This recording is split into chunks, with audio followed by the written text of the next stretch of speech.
ప్రస్తుతం మనం దక్షిణ భారతదేశంలోనే అత్యంత ఎత్తులో ఉన్నటువంటి వెంకటేశ్వర స్వామి టెంపుల్ వద్ద ఉన్నాం. సో, ఈ టెంపుల్‌ని ఒకసారి మనం చూసే ప్రయత్నం చేద్దాం. ఈ టెంపుల్‌కైతే అనంత వెంకటేశ్వర స్వామి వారి దేవాలయంగా వైకుంఠగిరిగా నామకరణం చేయడం జరిగింది. అయితే ఈ యొక్క అంటే ఎంత ఎత్తులో ఉందో ఒకసారి మనం చూసుకున్నట్లయితే సముద్ర మట్టానికి 3333 అడుగుల ఎత్తులైతే ఉంది. సుమారు 1060 మీటర్ల ఎత్తుగా మనం చెప్పవచ్చు. అయితే తిరుపతి కంటే కూడా చాలా ఎత్తులో ఈ టెంపుల్ అయితే ఉన్నట్లు తెలుస్తోంది. ఎందుకంటే మనం చూసుకున్నట్లయితే ఒక ప్రశాంతమైన వాతావరణంలో తిరుపతికి వెళ్ళే ఫీలింగ్ రావాలి ఉత్తరాంధ్రలో ఉన్నటువంటి ఎందుకంటే చాలామంది తిరుపతికి వెళ్ళడం చాలా కష్టంగా ఉంటుంది. అయితే తిరుపతికి వెళ్ళకపోయినా కానీ చాలా టెంపుల్స్ ఉన్నాయి. వెంకటేశ్వర టెంపుల్కి వెళ్తుంటారు. కాకపోతే ఒక హిల్ స్టేషన్లో నిర్మించాలనే ఒక ఉద్దేశంతో కొంతమంది ప్రైవేట్ వ్యక్తులు అయితే దీన్ని నిర్మించినట్టు తెలుస్తూ ఉంది.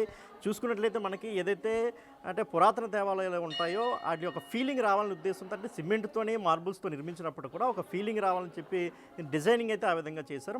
మనం అదేవిధంగా మనం చూసుకున్నట్లయితే టెంపుల్లో వెంకటేశ్వర స్వామిని చూసుకున్నట్లయితే తిరుపతిలో 6.7 ఫీట్స్ ఉన్నట్లయితే ఇక్కడ మనం చూసుకున్నట్లయితే 6 ఫీట్ తక్కువ ఉన్నట్టు అంటే ఒక కొంచెం మాత్రమే తక్కువ ఉంది. 6.6 ఫీట్స్ అయితే దీన్ని ఇక్కడ నిర్మించడం జరిగింది. కాంచీపురం నుంచి ఒక రాయిని తీసుకొచ్చి ఇక్కడ చెక్కడం అయితే జరిగిందని అయితే వాళ్ళు కొంతమంది చెప్తున్నటువంటి పరిస్థితి కనిపిస్తూ ఉంది. అదేవిధంగా మనం చూసుకున్నట్లయితే ఎటు చూసినా కానీ ఒక డివోషనల్ ఫీలింగ్ రావాలి. ఎందుకంటే ఇంత దూరం వచ్చిన తర్వాత ఎందుకంటే మనకి ఎస్కోట్ నుంచి కాశీపట్నంకి సుమారు 15 కిలోమీటర్ల దూరం, మళ్ళీ కాశీపట్నం నుంచి 18 కిలోమీటర్ల ఘాట్ రోడ్లో ప్రయాణం చేయాల్సి ఉంటుంది. కాబట్టి ఇంత దూరం ప్రయాసపడి వచ్చిన తర్వాత ఒక మంచి ఫీల్ రావాలనే ఉద్దేశంతో ఈ యొక్క దేవాలయంతో పాటు కొన్ని ఉపాలయాలు కూడా నిర్మించడం జరిగింది. వెంకటేశ్వర స్వామికి వైపు పద్మావతి అమ్మవారి యొక్క ఆలయం నిర్మించారు. మరోవైపు మనం చూసుకున్నట్లయితే గోదాదేవి అమ్మవారి యొక్క ఆలయం కూడా నిర్మించారు. అదేవిధంగా మనం ఎదురుగా మనం చూసుకున్నట్లయితే సీతారాముల ఉపాలయం కూడా మనం చూసుకోవచ్చు. అదేవిధంగా మనం చూసుకున్నట్లయితే ఇక్కడ ఇటు సైడ్ మనం చూసుకుంటే ఆంజనేయ స్వామి టెంపుల్ కూడా మనం ఇక్కడ చూడొచ్చు. ఒకసారి మనం చూసుకోవచ్చు. ఆంజనేయ స్వామి టెంపుల్ కూడా ఆంజనేయ స్వామి టెంపుల్ నుంచి మనం చూసినట్లయితే ఒక్కసారి ఆంజనేయ స్వామిని దర్శించుకున్న తర్వాత కొంచెం ముందుకొచ్చి మనం చూసుకున్నట్లయితే ఎటు చూసినా కానీ ఆహ్లాదకరమైన వాతావరణం కనిపిస్తోంది. ఏదైతే ఏజెన్సీ ఏరియాల్లో ఒక మంచి వాతావరణం అంటే ప్యూర్ ఆక్సిజన్ పీల్చుకునే వాతావరణం ఉంటుందో సేమ్ ప్రస్తుతం మనం అదే వాతావరణంలో అయితే ఉన్నాం.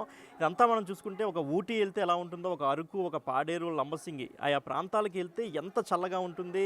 మంచు అంటే పగలు కూడా మంచు ఏ విధంగా మిట్ట మధ్యాహ్నం 12 గంటలకు కూడా మంచు కురిసే ప్రాంతాలు అవి. ఇక్కడ కూడా సేమ్ అదే విధంగా మంచు కురుస్తుంది. ఒకసారి మనం చూడొచ్చు. అంతా కూడా మొత్తం పూర్తి స్థాయిలో ప్యూర్ వైట్ అంటే ఒక మల్లెపువ్వు ఏ విధంగా ఉంటుందో అంతలా కనిపిస్తున్న వాతావరణం కనిపిస్తుంది. ఎటు చూసినా కానీ ఒక మంచి ఆహ్లాదకర వాతావరణం. ఎంత ఎత్తులోకి వచ్చిన తర్వాత ఒక డివోటీస్ అందరికీ కూడా ఒక మంచి అనుభూతిని అయితే ఇస్తుందని ఖచ్చితంగా చెప్పవచ్చు అనమాట. ఎందుకంటే ఎంత ఎత్తులో టెంపుల్స్ అనేది చాలా రేర్గా చూస్తాం. ఎందుకంటే దక్షిణ భారతదేశంలోనే ఇటువంటి టెంపుల్ లేదు. అలాంటిది ఇప్పుడు ఉత్తరాంధ్రలో ఇలాంటి టెంపుల్ రాదు. నిజంగా ఒక మంచి గుడ్ సైన్ కానీ చెప్పుకోవచ్చు. ఇక్కడ ఉన్నటువంటి ప్రజలందరికీ కూడా ఎందుకంటే ఈ యొక్క ఏరియా ఏదైతే ఉందో ఇప్పుడు కాశీపట్నం కావచ్చు, ఎస్కోట్ కావచ్చు, అరకు ముఖ్యంగా విశాఖ నుంచి ఇతర రాష్ట్రాల నుంచి ఎక్కువగా ఇక టూరిజంకి అయితే వస్తున్నటువంటి ప్లేసులు. అయితే ఎస్కోట్ నుంచి అరకు వెళ్ళే దారిలో మనకి కాశీపట్నంలో మనకి మర్రి చెట్టు కింద శివాలయాన్ని ఎక్కువ మంది దర్శించుకుని వెళ్తుంటారు. అదేవిధంగా ఎంట్రన్స్లో కొత్తమ్మ తల్లి కావచ్చు. ఇప్పుడు కొత్తగా నేను ఇంతకుముందు కాశీపట్నం తర్వాత మనకి బొర్రా, అనంతగిరిలో ఉన్నటువంటి కటికే వాటర్ ఫాల్స్ మాత్రమే చూసేవారు. అయితే ఇప్పుడు కొత్తగా ఈ ఎన్ఆర్పురంలో ఉన్నటువంటి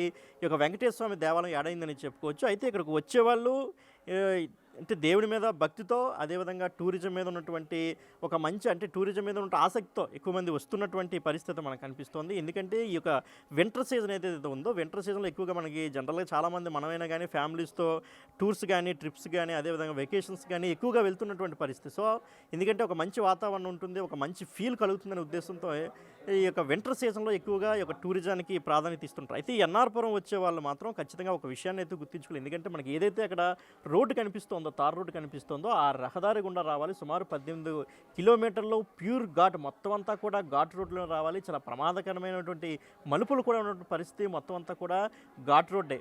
వచ్చే వాళ్ళు ఎవరైనా కానీ వెహికల్స్లో వస్తున్నప్పుడు మాత్రం ఒక సీనియర్ డ్రైవర్ ఉంటేనే మాత్రం రావాల్సిన పరిస్థితి ఇక్కడ ఖచ్చితంగా ఉంది. ఎందుకంటే ఇప్పటికే అనేక ప్రమాదాలు జరిగాయి. ఇప్పటికే చాలామంది చనిపోయినటువంటి పరిస్థితులు ఉన్నాయి. పూర్తి స్థాయిలో గాయాలు పాలి చేతులు కాళ్ళు విరిగిపోయినట్టు సంఘటనలు కూడా ఉన్నాయి. కాబట్టి అటు కార్స్ కావచ్చు, వ్యాన్లు కావచ్చు, బైకులు కావచ్చు, బోల్తా కొట్టినటువంటి ఘటనలు కూడా ఉన్నాయి. ఎందుకంటే సరైన డ్రైవింగ్ లేకపోతే మాత్రం ఖచ్చితంగా ప్రాణాల మీదకి తెచ్చుకునే పరిస్థితి, ఎందుకంటే ప్రాణాపాయ పరిస్థితి ఏర్పడతాయి. ఎందుకంటే ప్యూర్ ఘాట్ ఇదంతా కూడా అప్ అండ్ డౌన్స్ ఎక్కువగా ఉన్నాయి.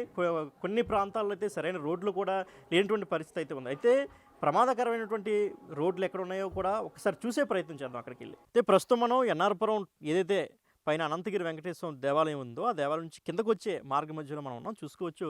ఒక్కసారి అక్కడ టర్నింగ్ తిరిగిన తర్వాత మొత్తం అంతా కూడా ఫుల్గా డౌన్ ఉన్నటువంటి పరిస్థితి అనమాట. ఒక్కసారిగా ఫ్లో అంటే పూర్తిగా స్పీడ్గా వచ్చిన వెహికల్ పరిస్థితి అనేది ఒకసారి మనం ఆలోచించవచ్చు. ఎందుకంటే ఎటు చూసినా రాళ్ళు ఉన్నటువంటి పరిస్థితి. ఒకసారి మనం చూసుకుంటే ఒకసారి స్పీడ్గా వచ్చి కంట్రోల్ అవ్వకపోతే డైరెక్ట్గా వెళ్ళి ఆ రాళ్ళకు గుద్ది ఢీకొట్టే అవకాశం అయితే ఉంది. ఒకసారి కానీ ఈ రాళ్ళకు కానీ వెహికల్ కానీ ఢీ కొడితే ఆ వెహికల్ ఎలా బోల్తా కొడుతుందో కూడా ఒకసారి ఆలోచించాల్సిన అవసరం ఉంది. మరోపక్క మనం చూసుకుంటే ఇదంతా కూడా ఒక యాక్సిడెంట్ ప్రోన్ జోన్ ఏరియాగా అయితే మారిపోయిందని చెప్పాలి. ఎందుకంటే ఒక్కసారి మనం ఇక్కడ చూసుకోవచ్చు, అనేక ప్రమాదాలు జరిగినటువంటి ఆనవాళ్ళు మనకు కనిపిస్తున్నాయి.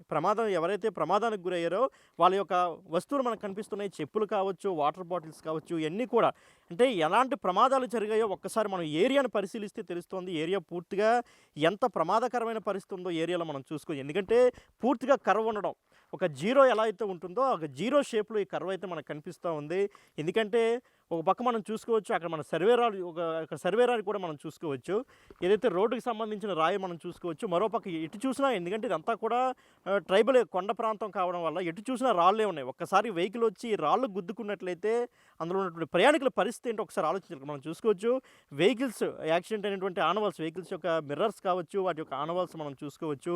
అదేవిధంగా మనం చూసుకున్నట్లయితే ఇంకా లోపల ఉన్నటువంటి టైర్కి సంబంధించినవి కావచ్చు. ఇదంతా కూడా మొత్తం ఎందుకంటే ఎంత ప్రమాదకరంగా ఉందో ఒకసారి ఆలోచించాలి. వచ్చే వాళ్ళకి కావచ్చు, వెళ్ళే వాళ్ళకి కావచ్చు.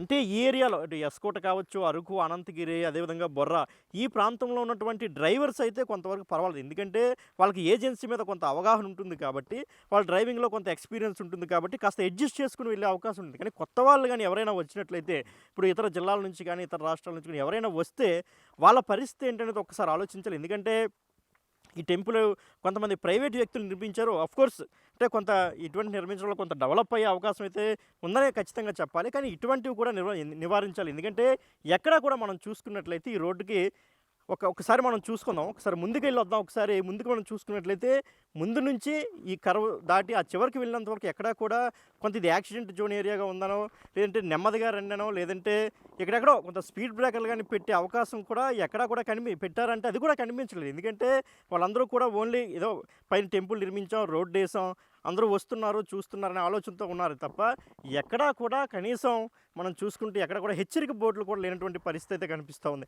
ఎందుకంటే ఈ హెచ్చరిక బోర్డులు లేకపోవడం వల్ల కొత్తగా వచ్చేవాళ్ళు కావచ్చు, ఇతర జిల్లాల నుంచి వచ్చేవాళ్ళు కావచ్చు, ఇలా చాలామంది ప్రమాదాలకు గురవుతున్న పరిస్థితి. ఎందుకంటే ఈ వింటర్ సీజన్లో మనం చూసుకుంటే ఓ వ్యాను ఇక్కడే బోల్తా పడినటువంటి పరిస్థితి ఉంది. సుమారు 15 మంది లో ఓ వ్యక్తి చనిపోయారు. అదేవిధంగా ఆ 15 మందిలో అందరికీ కూడా ఒకరి కాలు విరిగిపోయింది, ఒకరి చెయ్యలా, అందరూ కూడా తీవ్రంగా గాయపడినటువంటి పరిస్థితి. అదేవిధంగా రీసెంట్గా మనం చూసుకుంటే ఓ చిన్నారి అంటే బైకు ఒకసారి స్కూటీ అట్నుంచి ఈ డౌన్లో ఈ కర్వ్ సరిగా తిరగపోవడం వల్ల ఇక్కడే గుద్దుకొని చనిపోయినటువంటి పరిస్థితి ఏర్పడింది. ఆ చిన్నారి యొక్క అవయవాలు ఏవైతే ఉన్నాయో అన్నీ కూడా వేరొకరు డొనేట్ చేసినటువంటి పరిస్థితి. ఎలాగంటే ఏ ఒక్కరు ఇద్దరని కాదు, అనేక మంది గాయాల పాలవుతున్న పరిస్థితి ఉంది. దీనిపై అధికారులు కూడా దృష్టి సారించారు. ఎందుకంటే ఈ ఘటనకి సంబంధించి అధికారుల మీద కూడా అనేక విమర్శలు వినిపిస్తున్నాయి. ఎందుకంటే అక్కడ పర్మిషన్ ఇచ్చారు, అయితే పర్మిషన్ ఇచ్చిన తర్వాత ఎటువంటి నిబంధనలు వాళ్ళకి చెప్పారు, ఎటువంటి నిబంధనలు విధించారు, ఏ విధంగా పర్మిషన్ ఇచ్చారు అనే దాని మీద కూడా అనేక రకమైన అనుమానాలు ఉన్నాయి. అదేవిధంగా పోలీస్ శాఖకి సంబంధించి కూడా ఇన్ని యాక్సిడెంట్లు జరుగుతున్నటువంటి పరిస్థితి ఉన్నప్పటికీ కూడా ఎటువంటి యాక్షన్ తీసుకుంటున్నారో కూడా ఇప్పటివరకు కూడా ఎలాంటి నివేదికలు కూడా బయటికి రాని పరిస్థితి ఉంది. సో ఇక్కడ అంటే ఏదైతే టెంపుల్ డెవలప్మెంటే కాదు, ప్రజల ప్రాణాలకు కూడా దృష్టి సారించాల్సిన అవసరం ఉంది. అదేవిధంగా వెళ్ళి వచ్చే ప్రయాణికులు కావచ్చు, టూరిస్టులు కావచ్చు, అదేవిధంగా డెవోటీస్ కావచ్చు, కొంత జాగ్రత్తలు కూడా తీసుకోవాల్సిన అవసరం ఉంది. ప్రభుత్వం కూడా ఇటువంటి వాటిపై దృష్టి సారించాల్సిన అవసరం ఎంతైనా ఉంది.